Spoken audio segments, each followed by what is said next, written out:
Welcome to the WIHS Journal. Matt Harper with you. I have a special guest in studio today, Sandy Ho. She's with Golden Lampstand Ministry, a ministry dedicated to helping spread revival in America and bringing our country back to its founding principles. She has become an expert on some of the monuments that we find in our region. In particular, the monuments that point us to the faith heritage that we have in America. One particular monument is on her mind today, and she's going to talk about the Forefathers Monument.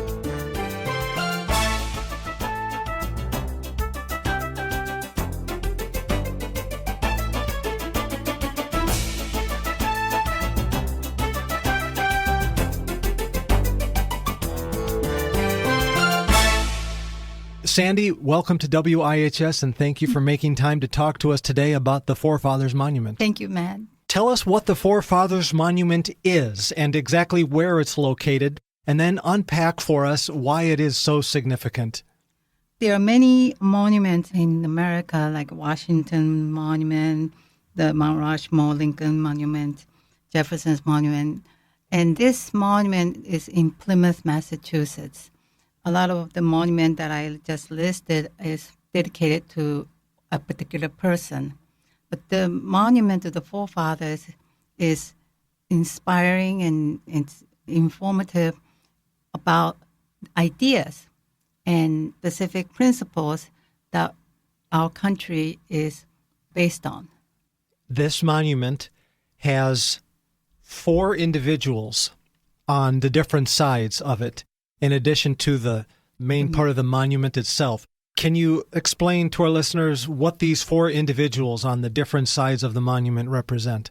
The main monument is for faith. I have never seen any statues or monument that is dedicated just on the idea of faith. And we might be wondering, what is this faith on? Where there's so much to unpack just on the statue of faith. First of all, the faith, her right hand is pointing to heaven and pointing towards God. How do we know it's pointing to God of the Bible? Well, on her left hand, she's holding a book, and that book is the Geneva Bible. The pages of the Bible is not tightly closed or bound. It's open, and that teaches us that the pilgrims have used it, read it, applied it into their lives. She has a star on her head, like a crown, and that symbolizes the fact that she received wisdom from heaven by reading the Bible, and also to point out that the truth is knowable, and that faith is based on wisdom, reasoning, and you can apply to their lives. Her feet is forward on the Plymouth Rock, and she's facing out towards east, where the pilgrims came from, towards England, where they left their home. This reminds me that when monuments are put in place, every detail of that monument has a purpose. And when you begin to study what those different purposes are, the meaning of the monument really begins to spring forward. And already in what you've said, I can see the intention that went into why the person who created this monument wanted to direct our thoughts to the faith foundation of our nation. It's all right there, carved into the monument itself, isn't it? Yes, yes. And the faith doesn't stand alone. She has 4 other principles, statuettes that are seated beneath her. And this goes in order. The first statuette is for morality. That's the inward principles. And they're followed by law. And this is civil law. Why do we need external civil law after morality? It's so that once you have the inward morality that can provide civil law to the society, then you can go to the third statuette, which is education. And you can educate the next generation from the previous generation continuously. And only after then we can come to the final seated statue, which is liberty.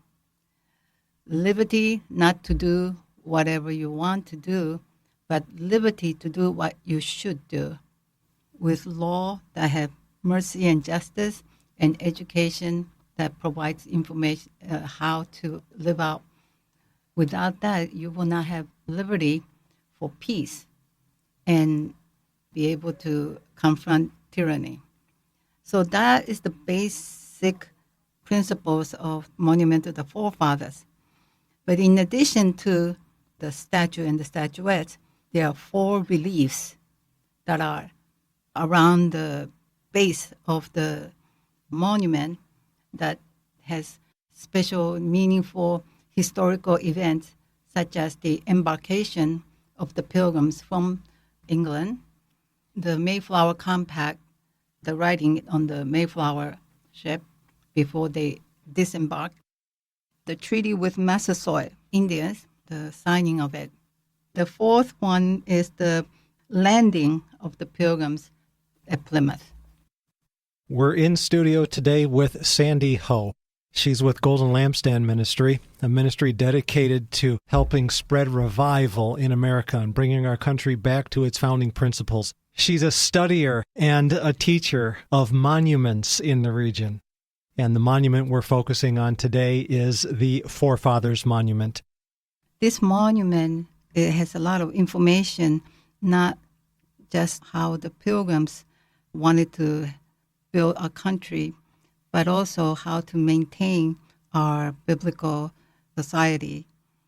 And by following these 5 principles, in starting out with our faith and building our morality inwardly, being the salt and light of the world through the civil law, and educating our next generation, we'll be able to obtain liberty again, and biblical liberty. Where can folks find out even more information about the Forefathers Monument?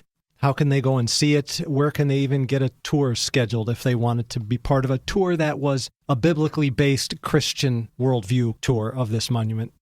There's a wonderful couple right in Plymouth, just a block or 2 away from the monument. The store is called the Jenny Interpretive Center. The tour guide's name is Leo Martin. He made an appearance in Kirk Cameron's movie, Monumental. And if you're unable to go in person, watch his great movie, Monumental. It's available on YouTube. And how can people get in touch with the Jenny Interpretive Center? What would the website be and the contact information? It's www.thejenny.org. And the word Jenny is spelled Jenney. The Jenny, THEJENNEY.org. And what's the phone number? It's 508-747-4544. If you've got the opportunity to head to Plymouth and see the Forefathers Monument, we encourage you to do so. And we're grateful for Sandy Ho being in our studios today to talk to us about this matrix of liberty, as it is sometimes called, that will bring you back to the roots of this great nation and the biblical principles on which it was founded. Sandy, you blessed us by giving us of your time and some of your expertise today. Thank you so much, and I look forward to when we can have you in again. Thank you so much. It was a pleasure. I really appreciate it. This has been Matt Harper with the WIHS Journal. The WIHS Journal is a community news and public affairs program highlighting regional current events and topics of interest, and can be heard Mondays, Wednesdays, and Fridays at 3:15 a.m., 12:13 p.m., and 5:50 p.m. right here on your station for hope and encouragement. 104.9 WIHS.